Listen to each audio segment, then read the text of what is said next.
Hello friends. आज मैं आपके सामने previous year papers of SSC JE electricals को लेकर आया हूँ। आज हम इसकी शुरुआत इलेक्ट्रिकल के 2007 के पेपर से करेंगे। उस समय इलेक्ट्रिकल और मैकेनिकल के कंबाइंड क्वेश्चंस आते थे, जिसमें हम सिर्फ इलेक्ट्रिकल पोर्शन को ही कवर कर रहे हैं। उसका पेपर और आंसर की हम ऑलरेडी हमारे फेसबुक पेज पर अपलोड कर चुके हैं। अब ज़्यादा समय बर्बाद ना करते हुए हम पेपर सॉल्यूशन शुरू करते हैं। Question number 1। Motor used for elevators is generally option A universal motor, option B induction motor, option C reluctance motor and option D synchronous motor. The correct answer is option B induction motor. Question में ये पूछा गया है आपसे कि जो motor हम use करते हैं एलिवेटर में वो किस प्रकार की होती है। एलिवेटर्स जो हमारे जनरली शॉपिंग मॉल्स में, मेट्रो ट्रेन्स में या फिर आपके रेलवे स्टेशन में यूज़ किए जाते हैं, एक तरह की स्वचालित सीढ़ियाँ होती हैं और इनकी प्रॉपर्टी ये होती है कि ये ऑन लोड कंडीशन में वर्क करती है और इसका स्टार्टिंग टॉर्क हमेशा हाई होता है। तो आप इस पॉइंट को मद्देनज़र रखते हुए सी और डी ऑप्शन को देखिए। Option number C and here comes option number D. इन दोनों जो मोटर्स होती हैं इनका जो स्टार्टिंग टॉर्क होता है वो क्या होता है, ज़ीरो। अगर आपको बेसिक प्रॉपर्टीज़ पता है सिंक्रोनस मोटर्स की रिलक्टेंस की तो आप इनको यहीं से एलिमिनेट कर देंगे। अब बचते हैं आपके option number A and option number B. Option A universal motor. Option A universal motor में आपका जो होता है वो स्टार्टिंग टॉर्क ज़्यादा होता है। It it is a commutated series wound motor. इसकी जो कंस्ट्रक्शन होती है वो सिमिलर होती है डीसी सीरीज मोटर की तरह, पर इसका एक ड्रॉबैक होता है जिसकी वजह से इसे हम यूज़ नहीं कर सकते। It cannot be use for continuous purpose because इसका वियर एंड टीयर ब्रश का बहुत ज़्यादा होता है। तो इसलिए हमारे यूनिवर्सल मोटर भी ऑप्शन से हट गया। तो हमारे पास लास्ट ऑप्शन बचा इंडक्शन मोटर, जो हमारी हाई स्टार्टिंग टॉर्क पे वर्क करती है और कंटिन्यूस लोड पे आराम से वर्क कर सकती है। तो हमारा क्वेश्चन नंबर 1 सॉल्व हो गया। अब हम पहुंचते हैं क्वेश्चन नंबर 2 पे। Which of the following is not a welding accessory? Option A gloves, option B hand screen, option C cable and option D electrode holder. The correct answer is option C, that is cable. Welding accessory की हम जब बात करते हैं तो दो प्रकार की वेल्डिंग हमें पता है इस बारे में। एक होती है गैस वेल्डिंग और एक है electric arc welding. Gas welding जो होती है हमारी, उसमें हमारा ग्लव्स, हैंड स्क्रीन और इलेक्ट्रोड होल्डर ये तीनों यूज़ किए जाते हैं। केबल की जगह हम वहाँ पे जो यूज़ करते हैं बेसिकली वो एक गैस पाइप होता है जिसमें एसिटाइलिन गैस और ऑक्सीजन का मिश्रण होता है। ये जो एसिटाइलिन गैस होती है ये कैल्शियम कार्बाइड से बनाई जाती है, जो क्वेश्चन पूछा जा सकता है फ्यूचर में। अब हम बात करते हैं इलेक्ट्रिक वेल्डिंग की, जिसमें हम चारों हमारी रिक्वायरमेंट होती है, ग्लव्स की भी, हैंड स्क्रीन की भी, केबल की भी और इलेक्ट्रोड होल्डर की भी। तो आप दोनों को कंपेयर करिए तो ये क्वेश्चन जो पूछा गया था हमारा ये गैस वेल्डिंग से पूछा गया है, इसलिए the correct answer is cable. Now comes to the question number 3. The transformer used for AC welding set is option A booster type, option B step up type, option C step down type और option D equal turn ratio type। Welding transformer जो होते हैं हमारे, इसमें basically short circuit किया जाता है, that is high current will come into picture इसकी वजह से। और जब हमारा हाई करंट होगा तो ऑब्वियसली वोल्टेज कम हो जाएगी, तो हमारा जो वोल्टेज आनी चाहिए आउटपुट में वो लो होनी चाहिए। तो इसमें से जो पर्पस हमारा सॉल्व हो रहा है वो है स्टेप डाउन टाइप में। तो डायरेक्टली आप इस कंसेप्ट से क्वेश्चन को सॉल्व कर सकते हैं। और अगर आपको कुछ एक्स्ट्रा नॉलेज चाहिए तो वो यहाँ से मिल सकती है कि जो बूस्टर होते हैं हमारे, अगर ट्रांसफॉर्मर्स की बात करते हैं तो डीसी में हम यूज़ करते हैं ये बूस्टर्स। अगर आप चॉपर्स के बारे में जानते हैं तो बक बूस्टर टाइप में हम इसको यूटिलाइजेशन है हमारा। और अगर हम नॉर्मल बात करें बूस्टर्स की तो ये डीसी सीरीज़ जनरेटर्स होते हैं जो हमारे इंटरमीडिएट स्टेज में यूज़ किए जाते हैं डिस्ट्रीब्यूशन स्टेशंस में, ताकि वोल्टेज वेरिएशन हमारी ना रहे। फिर आता है हमारा स्टेप अप टाइप हमारा ट्रांसफार्मर जो होता है जनरेटिंग एंड पे लगाया जाता है, जहाँ से हमारी वोल्टेज को काफ़ी बढ़ा दिया जाता है, जो ट्रांसमिशन साइड पे भेजी जाती हैं ताकि हमारे लॉसेस कम रहें।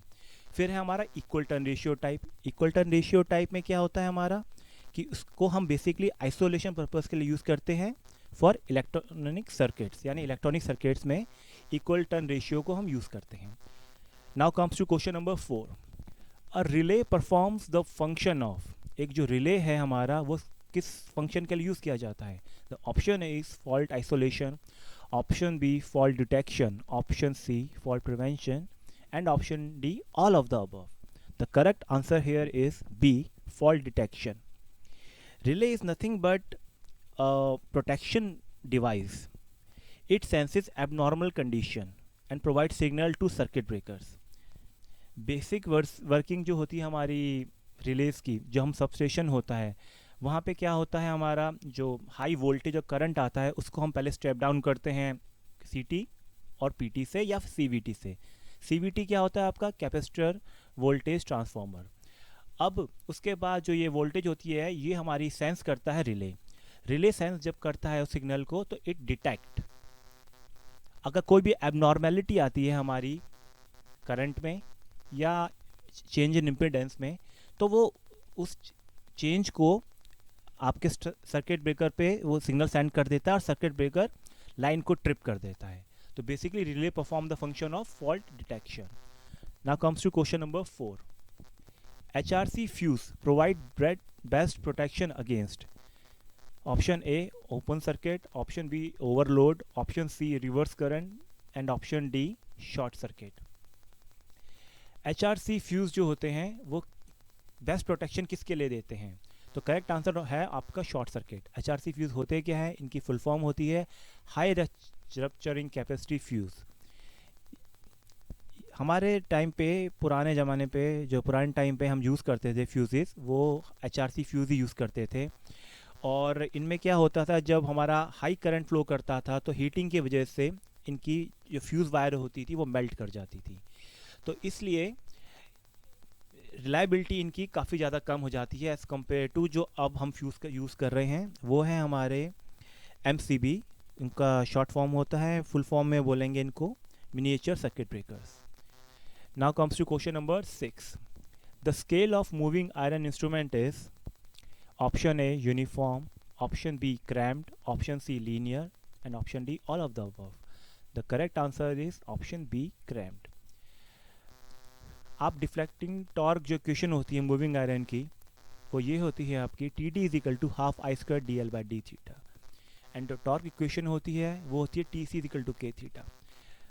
आप दोनों को कंपेयर कर दीजिए तो आपको ये मिल रहा है कि जो थीटा है वो प्रोपोर्शनल हो गया स्क्वायर ऑफ द करंट के इक्विलिब्रियम कंडीशन में. तो इसका मतलब क्या हुआ, आपकी जो कंडीशन है वो नॉन लीनियर हो गई. कंडीशन नॉन लीनियर हो गई तो it won't follow Ohm's law. तो इसकी वजह से आप सीधा देख सकते हैं कि ये स्क्वायर लॉ को फॉलो कर रहा है और इसकी वजह से हमारा जो सर्किट है, जो मूविंग एन इंस्ट्रूमेंट है, वो क्रैम्प्ड हो जाता है. तो the correct answer is B, cramped circuit. Now comes to the question number 7. The power factor of industrial load is generally unity, lagging, leading and option D 0. The correct answer is B. Industrial loads जो होते हैं आपके generally जो Motors use की जाती हैं वो है 3 phase induction Motors.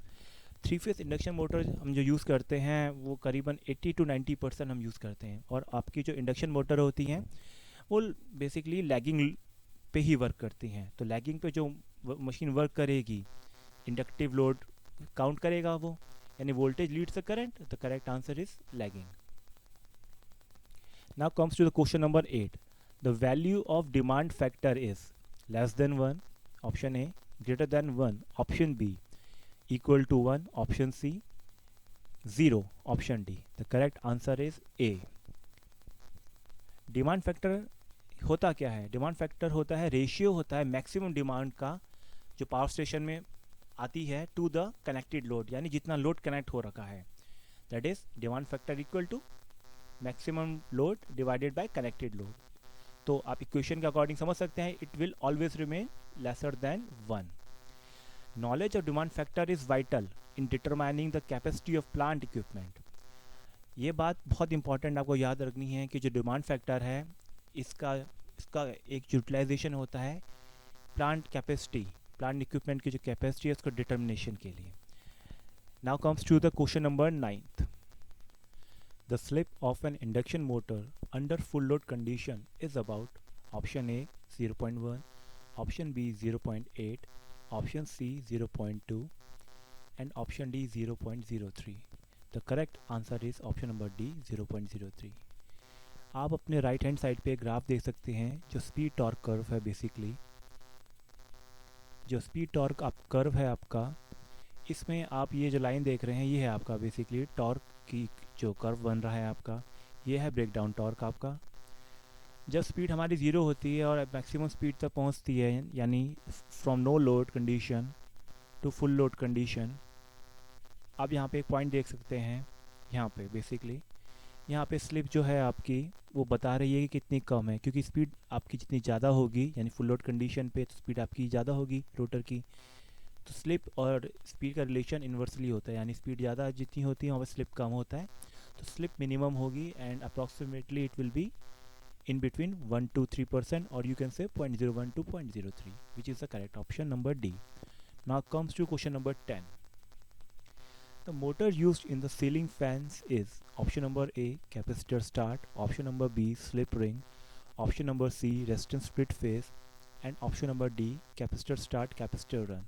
The correct answer is option number A capacitor start.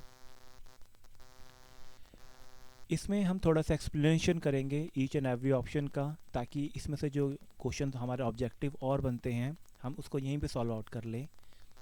सबसे पहले हम आते हैं रेजिस्टेंस स्प्लिट फेस मोटर पे। रेजिस्टेंस स्प्लिट फेस मोटर, इस मोटर का जो स्टार्टिंग टॉर्क होता है वो पुअर होता है। हमारा पहला पॉइंट क्लियर हुआ। सेकंड थिंग, जो मेन वाइंडिंग करंट होता है इसका और ऑक्सिलरी वाइंडिंग करंट, ये है आपका ऑक्सिलरी वाइंडिंग करंट, वो लीड करता है मेन वाइंडिंग करंट से कितना, बाय एन एंगल 30 डिग्री। ठीक है, ये आपका अगला क्वेश्चन बन गया कि आई ए और आई एम के बीच में जो एंगल होता है अल्फ़ा वो कितना होता है, वो मैक्सिमम 30 डिग्री होता है। और इसका रीज़न क्या होता है, due to the difference in R/X ratio. The third thing is, जो ऑक्सिलरी वाइंडिंग होती है हमारी, it is basically designed only for short time use, whereas main winding is designed for continuous use। तो ये हमारा थर्ड पॉइंट हो गया resistance split face motor का। अब जो problem resistance split face motor में है पुअर स्टार्टिंग टॉर्क, उसको हम ओवरकम कर लेते हैं कैपेसिटर स्टार्ट फेस मोटर में। इसमें हम क्या करते हैं, एक कैपेसिटर को सीरीज में ऐड कर देते हैं ऑक्सिलरी वाइंडिंग की, जिसकी वजह से आई ए और आई एम के बीच का जो अल्फ़ा एंगल होता है वो 90 डिग्री हो जाता है। तो इसकी वजह से हमारा स्टार्टिंग टॉर्क हाई हो गया।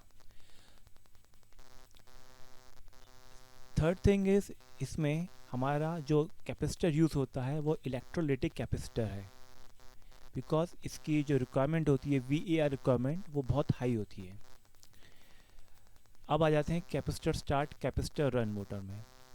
It has the best start and run characteristics with maximum efficiency, यानी अगर हमारी मैक्सिमम एफिशिएंसी का क्वेश्चन आता है कि इनमें से कौन सी मोटर की एफिशिएंसी मैक्सिमम है, then the answer is capacitor start and capacitor run motor. Also the run capacitor is of small value. इसमें हमारा जो कैपेसिटर लगता है उसकी वैल्यू कम होती है, ये हमें बेसिकली याद रखनी है बात। Friends, that's all for the previous year SSC JEE 2007 paper part 1.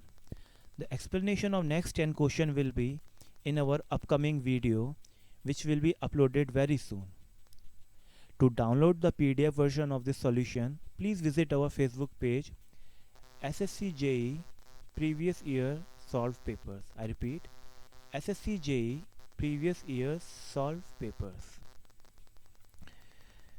अगर आपको हमारा वीडियो पसंद आया तो उसे लाइक करें, सब्सक्राइब करें, शेयर करें और कमेंट भी करें नीचे कमेंट सेक्शन में, जिससे कि हम मोटिवेट हों और अच्छे वीडियोस बनाने के लिए, ताकि हमारी कुछ प्रॉब्लम्स आ रही हैं उस वीडियो में आप उसको रेक्टिफाई करें और हम उसमें और सुधार ला सकें।